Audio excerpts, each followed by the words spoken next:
తాజా సమాచారం చూస్తున్నాం. తెలంగాణ కాంగ్రెస్ లోక్సభ అభ్యర్థులు ఖరారయ్యారు. 4 అభ్యర్థులతో తొలి జాబితాను విడుదల చేశారు. జహీరాబాద్ స్థానానికి సురేష్ షట్కర్, చేవెళ్ల స్థానానికి సునీత మహేందర్ రెడ్డిని ఖరారు చేశారు. నల్గొండ స్థానానికి రఘువీర్, మహబూబాబాద్ నుండి బలరాం నాయక్ పోటీ చేయనున్నారు.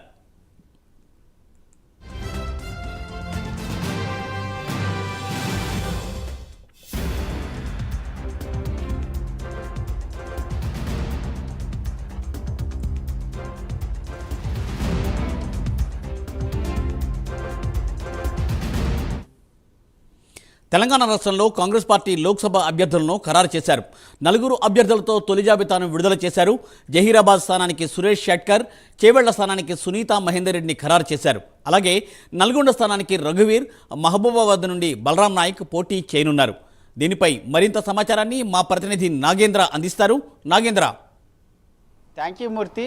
మొదటగా 10 రాష్ట్రాల నుంచి 60 మంది పార్లమెంటు అభ్యర్థులతో కూడుకున్నటువంటి తొలి జాబితా వస్తుందంటూ ఇప్పటివరకు కూడా అందరూ ఆశించారు. కానీ కొద్దిసేపటి క్రితమే ఏఐసిసి 36 మందితో కూడుకున్నటువంటి పార్లమెంటు అభ్యర్థుల జాబితాను రిలీజ్ చేయడం జరిగింది. ఆ జాబితాలో ప్రధానంగా తెలంగాణ రాష్ట్రానికి సంబంధించినటువంటి 17 పార్లమెంటు నియోజకవర్గాలకు సంబంధించి ఈరోజు తొలి జాబితాలో దాదాపు 9 మంది వరకు కూడా అభ్యర్థుల ప్రకటన ఉంటుందంటూ కూడా గాంధీ భవన్ వర్గాలు భావించాయి. కానీ ఈరోజు తొలి జాబితాలో ప్రకటించినటువంటి 36 మందిలో తెలంగాణ రాష్ట్రం నుంచి 4 పార్లమెంటు అభ్యర్థులకు సంబంధించినటువంటి వారిని మాత్రమే ప్రకటించింది ఏఐసిసి. ముఖ్యంగా దానిలో ప్రధానంగా చేవెళ్ల నుంచి సునీత మహేందర్ రెడ్డితో పాటు మరొక వైపు నల్గొండ నుంచి రఘువీరారెడ్డి, అదేవిధంగా మహబూబాద్ నుంచి బలరాం నాయక్తో పాటు మరొక వైపు ఇంకొక పార్లమెంట్, మొత్తం 4 పార్లమెంటు నియోజకవర్గాల నుంచి కూడా అధిష్టానం పార్లమెంటు అభ్యర్థులను ప్రకటించినటువంటి పరిస్థితి ఉంది. దాంట్లో ప్రధానంగా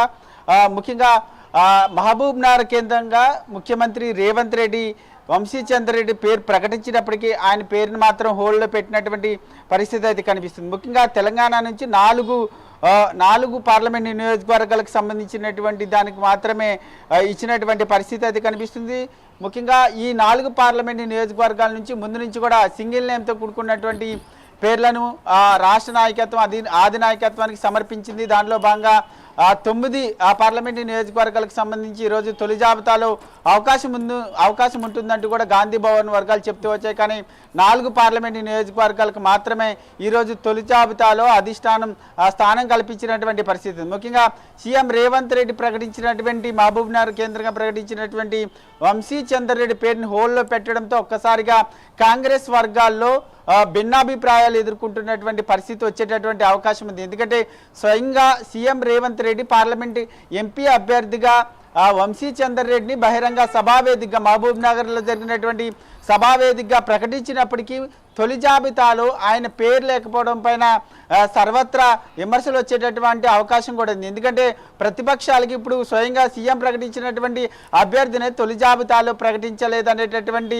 విమర్శని ఎదుర్కోవాల్సినటువంటి పరిస్థితి కూడా వచ్చేటటువంటి అవకాశం అయితే కనిపిస్తుంది. మొత్తానికి ఈరోజు ప్రకటించినటువంటి దాంట్లో 4 స్థానాలు మాత్రమే తెలంగాణ రాష్ట్రం నుంచి ప్రకటించినటువంటి అవకాశం ఉంది.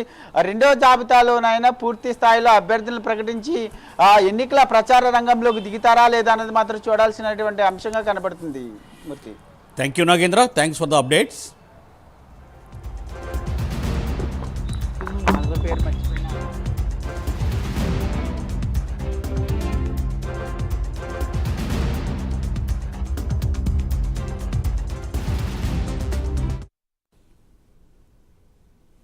రాజ